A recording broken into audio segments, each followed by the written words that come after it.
Hello तो नमस्कार दोस्तों, मैं हूँ उमित पटेल। तो दोस्तों, आज की इस वीडियो में हम इंजीनियरिंग के रिलेटेड एक ऐसे टॉपिक के बारे में बात करने वाले हैं।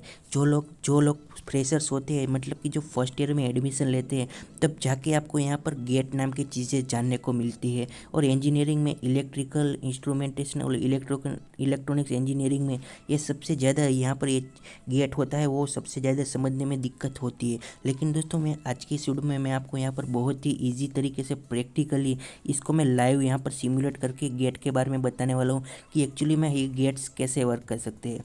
दोस्तों, तो बताने मैं आज आपको एंड गेट के बारे में सिखाने वाला हूँ कि दोस्तों यहाँ पर इनपुट सिस्टम कैसे होती है और कैसे इससे आउटपुट सिस्टम हमें मिलता है। दोस्तों, जब आप लोगों को एंटर होते हैं कहीं भी फर्स्ट ईयर में एडमिशन लेते हैं इंजीनियरिंग में, तो सबसे पहले जो आपको यहाँ पर होता है वो गेट का ट्रूथ टेबल दिखाया जाता है। अब दोस्तों, ट्रूथ टेबल का मतलब क्या होता है कि यहाँ पर आपको बताया जाता है कि ये जब इतने इनपुट हो गए, ये कंडीशन होगी, तभी जाके आउटपुट स्टार्ट रहेगा। मतलब कि मैं यहाँ पर प्रैक्टिकली आपको बता दूँ तो दोस्तों, यहाँ मैं सबसे पहले मैं यहाँ पर एक गेट ले लेता हूँ। तो दोस्तों, मैं इसे प्रैक्टिकली आपको बताने की ट्राई करता हूँ, इससे समझने में काफ़ी आसानी रहेगी। तो सिंपली मैं यहाँ पर सबसे पहले एक गेट ले लेता हूँ और साथ ही साथ यहाँ पर हम दो स्विचेस ले लेंगे जो हमें इनपुट देने के लिए मदद में मिलेगी। तो सिंपली मैं इस स्विचेस को यहाँ पर इनपुट के साथ कनेक्ट कर लेता हूँ। और दोस्तों, जैसे ही हम इसे कनेक्ट कर देते हैं, आप दोस्तों देख पा रहे होगे कि हम यहाँ पर स्विचेस को जो है वो कनेक्ट कर चुके हैं। सिंपली यहाँ पर थोड़ा सा प्रॉब्लम आ गया, तो मैं इसे थोड़ा हटा देता हूँ।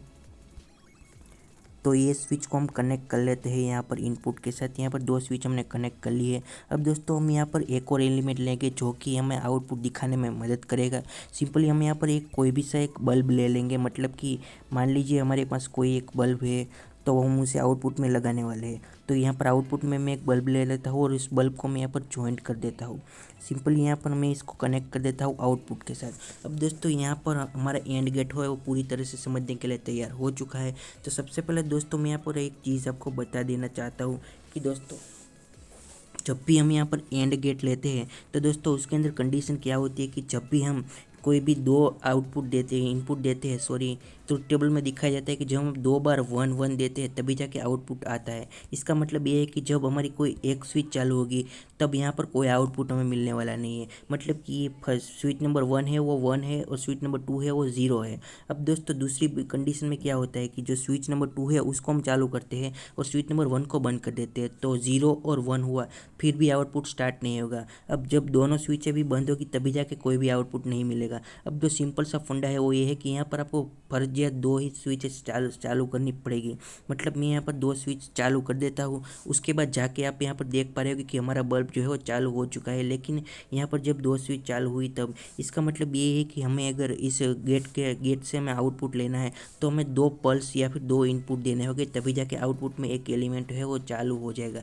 तो दोस्तों, इस गेट का उपयोग हमारे काफ़ी सर्किट्स के अंदर होता है, जैसे कि इंटीग्रेटेड सर्किट। इसके अंदर यहाँ पर जो छोटे छोटे गेट इंस्टॉल होते हैं उसके लॉजिक के ऊपर ये चलते हैं। तो दोस्तों, इसका था एंड गेट का यही लॉजिक है। और दोस्तों, आगे भी मैं ऐसे बहुत सारे गेट्स के बारे में आपको सिखाने वाला हूँ, तो कृपया करके मेरे चैनल को सब्सक्राइब कर दीजिए। और चलिए मिलते हैं, तब तक के लिए बाय बाय।